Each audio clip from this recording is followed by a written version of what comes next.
welcome into Sunday Gridiron. I'm your man, Memphis Spence. And I am Queen Brijhea.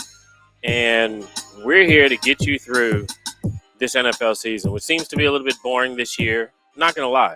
Are you watching a lot of NFL games? According to ratings, no. Ratings are down. Are they good games? No. Why aren't they good games?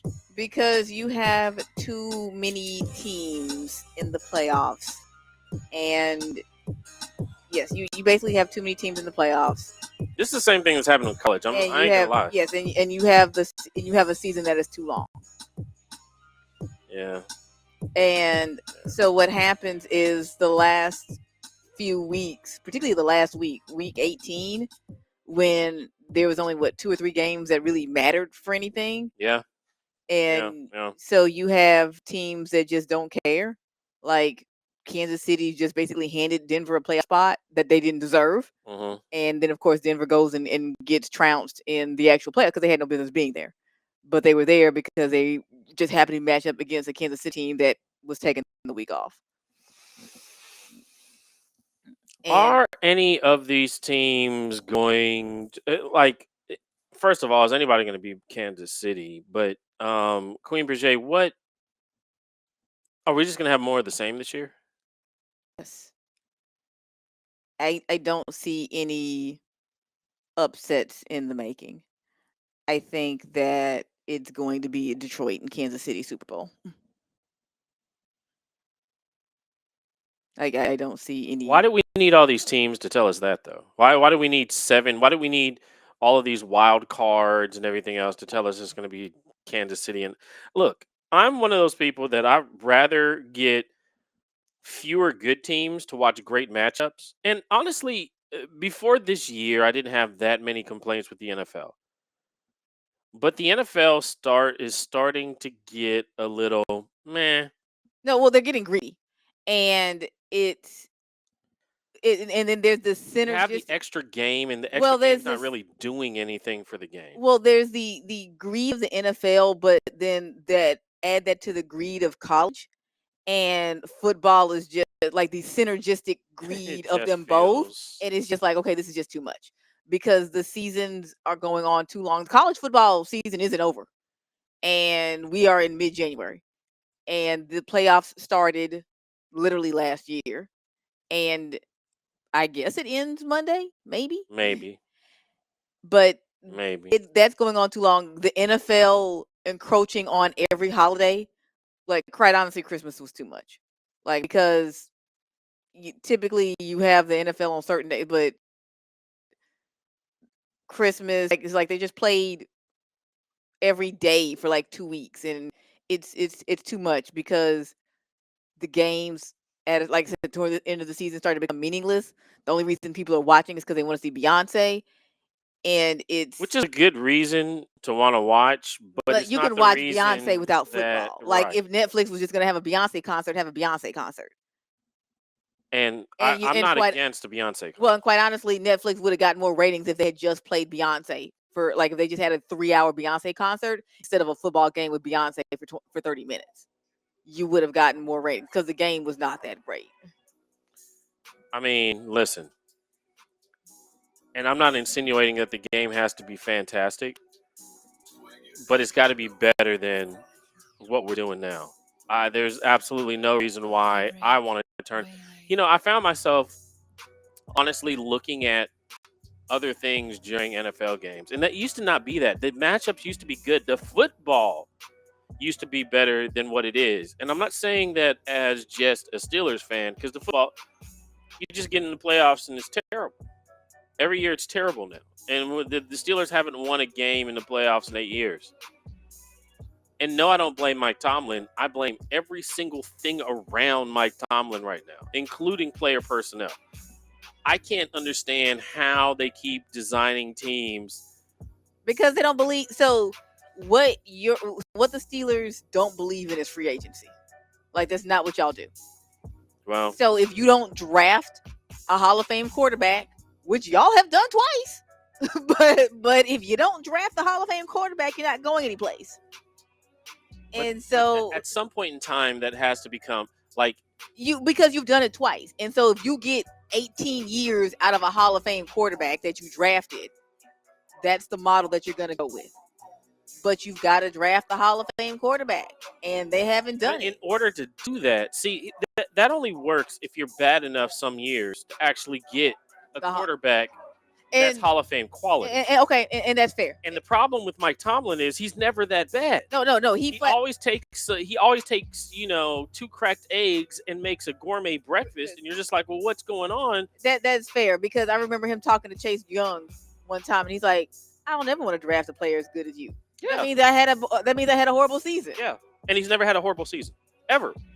But the playoffs, on the other hand, he's had multiple bad playoff runs, or basically non-playoff runs, and it's basically because of personnel. Well, because the past they don't have the right guys around them. Well, you have so of this 8-year playoff stint, 5 of them were with Ben Roethlisberger, who by the end of his career could barely throw the ball 5 yards. Let's be honest. Yeah, no, that's very honest. That's that's no joke. So, but what are you supposed to do? Like, what? You've got to go get a quarterback. And I understand for a team that prides itself on defense, and you spend all your money on Cam Hayward and TJ Watt, that spending money on offense isn't high on your priority list. But you have to, the model is you grab the quarterback, pay him on a rookie scale, spend all your money on defense. But you've got to. But it has to be a hybrid. You have to draft the quarterback. If I would understand what the plan was, if Russell Wilson wasn't part of that plan this year. Hey, you want to go and say, hey, we didn't draft this quarterback, but we think this quarterback's good enough that we should have drafted him, and they would have taken, the project that is Justin Fields, right? But I think that is what kind of remold him. I understand that. I don't understand paying Russell Wilson the cash and making him the starter and sending him out there during the playoffs to do what he did. I don't understand that. It was kind of like a. So when they brought in both Russell and Justin, the thought process is, okay, Russell is here temporarily to train up Justin, or to see if we even had anything with Justin. And Justin goes out there and he plays pretty well. And then Mike Tomlin makes a switch, because remember, Mike Tomlin's not here to develop quarterbacks. And Steelers fans, like Mike Tomlin has made that crystal clear. He's not here to develop quarterbacks. Ben developed himself, or he got an offensive court, but he's like, look, that's not what he does. If you're a quarterback and you want to develop, that's like poor Kenny kid. I felt sorry they drafted him. I'm like, you're not going to get anybody's development. You're on your own. And some quarterbacks that works out for, a lot of them it does not. So he brought in Russell Wilson to develop Justin Fields, because, like I said, Mike Tomlin wasn't going to do it. And now we see, okay, is Justin Fields, and you tell me, did you see enough out of Justin Fields at the beginning of the season to where you're ready to start him next year? I mean, a little bit, but see, that's just it. Like, I think that there's a longer runway, and I'll say this. Justin Fields may not have gotten us all the way to 10 games. I mean, I'll be, if you want me to keep it 100. No, and I'll keep it from someone who had Russell Wilson on their fantasy team. Russell Wilson won y'all some games. Yeah. He didn't win you all the games, but he won you enough games to y'all don't get into the playoffs without Russell Wilson. But because there are a couple of games that he won that you weren't going to win without his production. Listen, Queen Brijhea, if Russell Wilson is enough to win the first playoff game, then I would rather see Justin Fields as the starting quarterback. Justin Fields would have gone out there and get you. What happened? I mean, like I said, something we don't know any. Russell Wilson, what he can do, we know what he can't do, and he obviously wasn't prepared to play. And I don't know why he wasn't prepared to play. Ultimately, that falls, on the head coach. Well, no, quite honestly, if you don't have the position coach, is having this guy ready to play. He went out there if he had never seen the Ravens before, and we had already played him twice. And that was and this is why I think Russell Wilson was hurt. Because yes, you've seen twice. Even more year. So if he's and hurt, Russell Wilson does not play well hurt. Like that can play well hurt. If he is not hurt, if he is hurt, he needs. Is hurt. But the Ravens defense would have been Justin Fields because the Ravens defense would have kept him alive. Look, I remember the first year that Lamar Jackson was in the NFL. Obviously, you know my history with Lamar Jackson. I was one of the guys that scouted him early, gave him a high ranking before all of you all knew who he was in high school. In Louisville at the time, so the song went down there. Texas. He doesn't go to Texas. He goes. Still don't know why he didn't go to Texas with Strong, since it was his team that scouted him, and because that was the team that was listening to me at the time. But he ends up at Louisville, wins some Heismans. Now I'm seeing him at the NFL Collegiate Bowl because I'm out there broadcasting. He's out there talking to the guys. I'm like, hey man, I get it. You just took over, and that first year didn't go well, but you still have the same skills that I saw in high school that you displayed in college. You displayed them in high school, you displayed them in college. You can display them on this level. He didn't look good coming out that first, but because the Ravens, they have Harbaugh as a coach, but B, they decided to throw him in there and stick with him.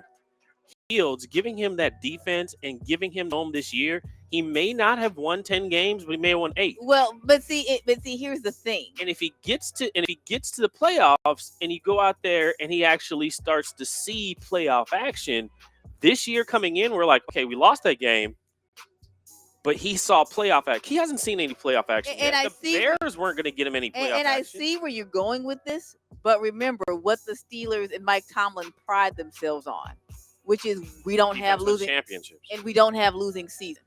I mean, and that's ancillary to defense wins championships. But if you're going off the Lamar, like the Ravens had a losing season, and they were okay with that because they knew that's what it took to get. Like the Steelers aren't going to be okay with that.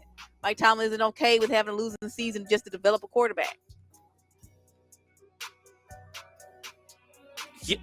I mean, he hasn't had a losing season. I think that which means he's not okay with that. No, it just means he doesn't know how to lose. He's one of those guys after my own heart. We just don't know how to lose. Now, we may not be the best. We may win some championships and get to championship games, but we're not losers. There are a lot of losers out there. People that just know how to lose. They have losing in their DNA. Not me, not him. That's not what we do. So I get but I still want to see. We might lose a game. The playoffs, obviously, he's losing in the playoffs. Obviously, when he's been losing back. Whether or not he's at home, and he hasn't been at home for a while. Whether or not he's seen these teams. Now, of course, I'll be honest with you. I'm a big guy, and I wouldn't want to tackle Derrick Henry. And I guarantee you that there are a lot of dudes in the NFL that don't want to tackle Derrick Henry when it's 65 degrees and sunny out. When it's 35 degrees, or you don't want to tackle degrees, Derrick Henry because you run the risk of becoming a meme. Everybody's a meme now. I mean, he puts people. Like, have we heard from Josh Norman since that stiff arm? Is Josh Norman still in the league? Is Josh Norman still on the planet? I mean, I'm gonna assume that Josh Norman's on the planet. But that's what happened. There are people who make business decisions not to tackle Derrick Henry because you will become a meme. You will lose your job. You will get embarrassed. I mean, why shouldn't you be?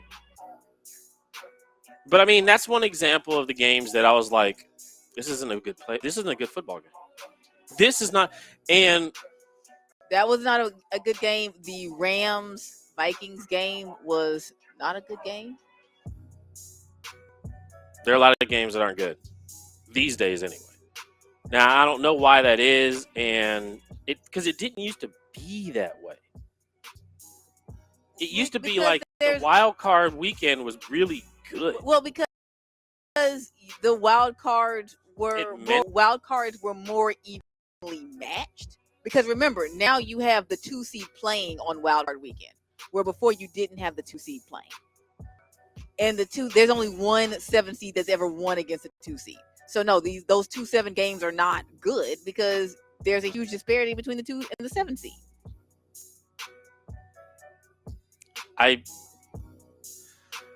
But it shouldn't be talent.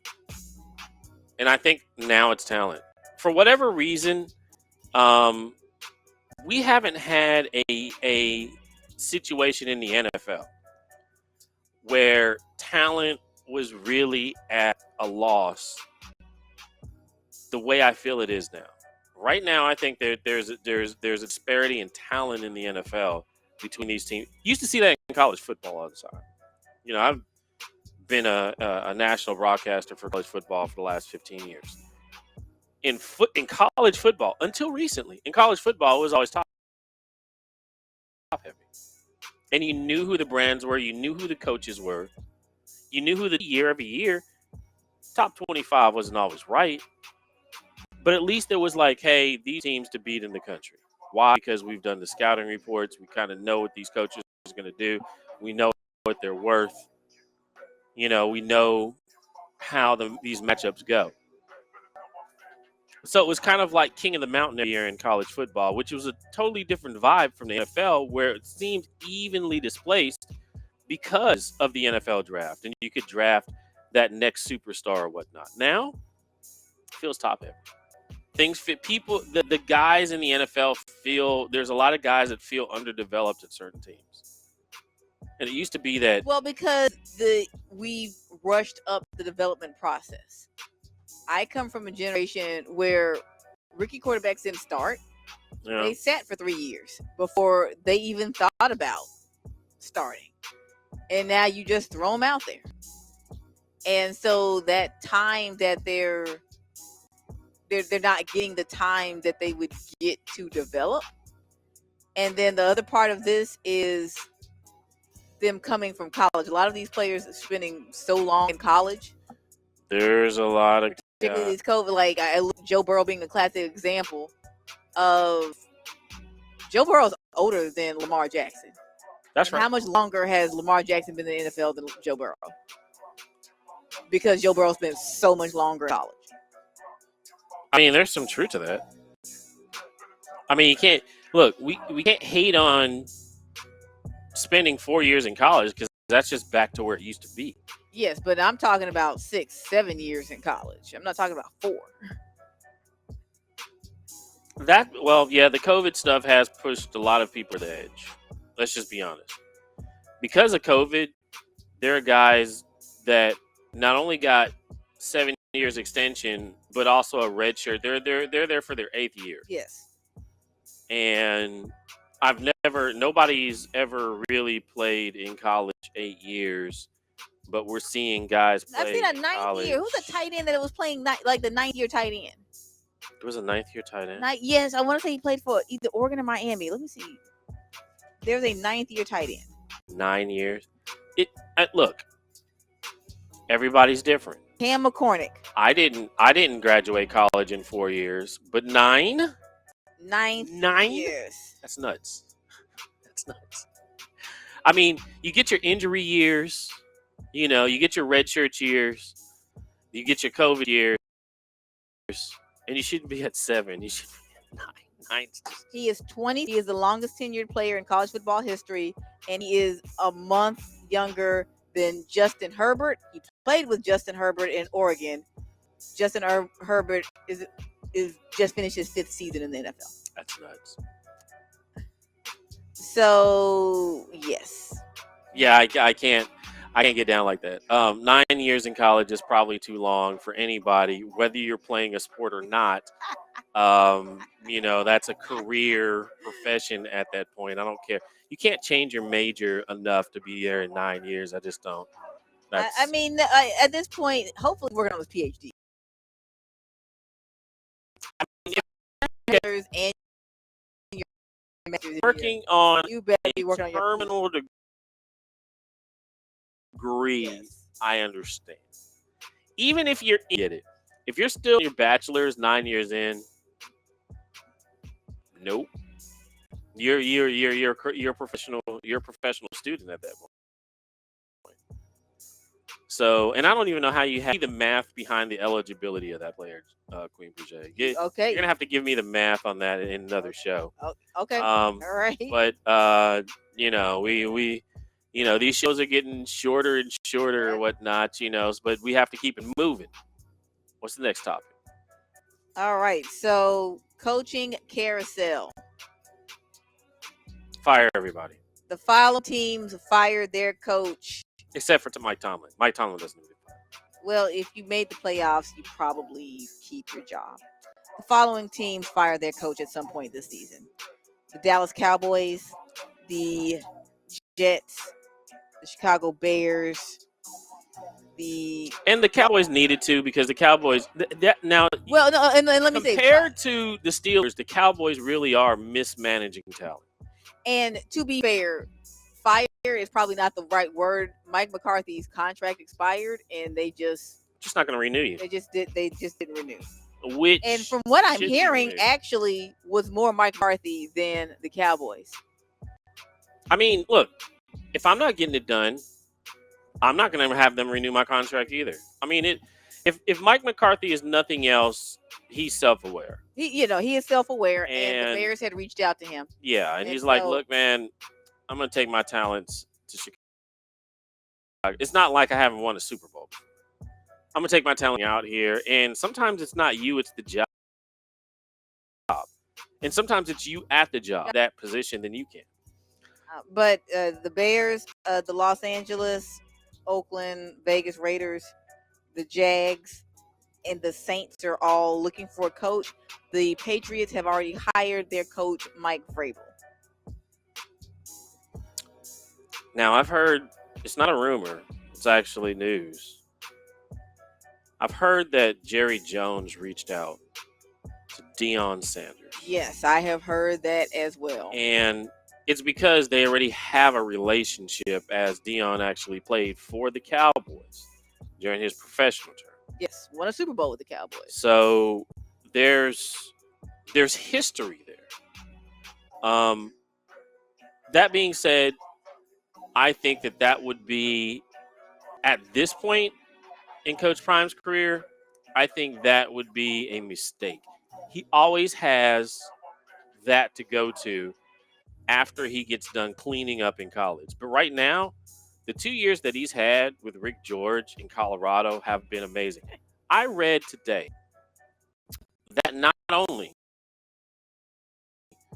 has Coach Prime turned over that program on the field, the first year in Colorado Buffalo history where the college football team has had an aggregate GPA of a 3.0 or better. Not only is he winning on the field, he's winning in classroom, and people hate it. People hate him because of the way he's doing it and who he is. He told you he's going to do it differently. People don't like the way he's doing it, and it's working. And that's what leadership is. And I don't understand why they are mad. I understand why they're mad. Well, he got the job because Colorado had won one game in 3 years, like that. Well, they were very bad. They weren't good. They were very bad, and so they weren't good. Deion came in and cleaned house, but what did you want him to do? The team was no good. I guess people wanted him to, like other coaches have, taken the leftovers and tried to make a meal, when he was like, no, you're working with the wrong ingredients. Yes, it's 2020. Like, he came in, it was 2023. How many people are willing to assess something and say, hey, there's nothing wrong with these men, they'll be fine in life, but they're not going to be fine for me coaching them. They're going to have to get on. That portal's right over there.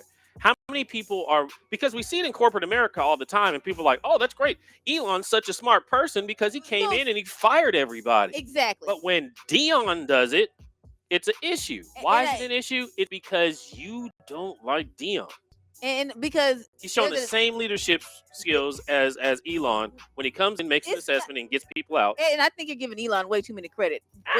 Because Elon is a good leader too. This is par for the course when you have administration change. We have an administration change coming up next week. Not in college football. In college football, it was customary to actually keep the players who were there and try to coach them up and mold them. But back to times change, and you either adapt or you get left behind.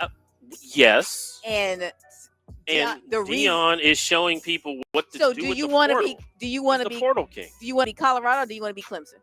Do you want to get left behind or do you want to keep up? He's the portal king. But anyway, back to the original question is Dion going to Dallas? The short answer is no. I wouldn't right now. There's not really a reason. There's no reason for Dion to leave. And let's be honest, Jerry Jones doesn't really want Deion Sanders. Now, I'm going to have to disagree with you. No, he does not want Deion Sanders. I think he does. I think here's Jerry Jones's ego would not allow for Deion Sanders. Oh, yes, it will. No, it won't. He doesn't want the spotlight. Right now, he doesn't want the spotlight. Yes, he does. He wants to win. He wants somebody that comes in and wins, and then he takes the spotlight away from him, because that's what he used to do. If he doesn't want the losing spotlight, right now he's the losing spotlight. He doesn't want that. He doesn't like that. He wants the winning spotlight. He needs somebody to come in and win, and then he takes the spotlight from him, because that's what he likes to do. That's who he is as a person. Yes, but once again, Deion Sanders knows Jerry Jones, and he knows how Jerry Jones is, and he knows. Well, okay, yeah. Is this what I want to sign up for? No, because it's crystal clear that coaches cannot. I don't think he wants to sign up for that now. Coaches, I won't put it past Coach Prime to sign up for that in, say, 3 years.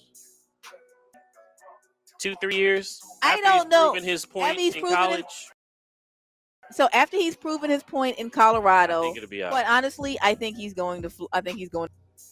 I don't know. I mean, if you have a choice between Florida State and the Dallas Cowboys, where are you going? I mean, do you have a choice between boosters who will give you whatever you want and free reign, or Jerry Jones who's going to micromanage every decision you make? I don't know. What if Jerry Jones? I mean, Jerry Jones has a big purse. Florida State boosters also have big purses, and let's be honest, Dion is not broke. No, he's not. Dion's not broke. Jerry Jones not broke. And we know Florida State boosters ain't. Florida State, I think that, because right now Florida State boosters are sick. They are like disgustingly sick right now. I can see that. And that is a shame.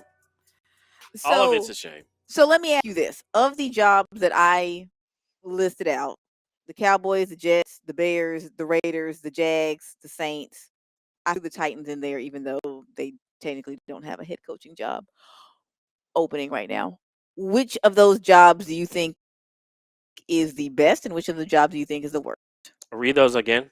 The Cowboys, the Jets, the Bears, the Jags, the Saints. Cowboys is the best job out of those. Okay. What's the worst?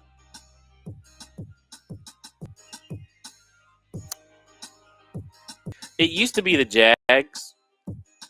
I mean, as a franchise, it's the Jags, but the personnel is probably the Saints right now. Just to be honest with you. But that's all we have for Sunday Gridiron. You're listening to Reboot of used to be the number one show on Sports Radio America, now bringing it to you to SRA TV. Again, I'm Memphis Spence. I'm Queen Brijhea. Download the Sports Radio America TV app, SRA TV. That's going to be dropping here in just a few weeks. You're going to be able to watch this on your television, interact on the app, and all that.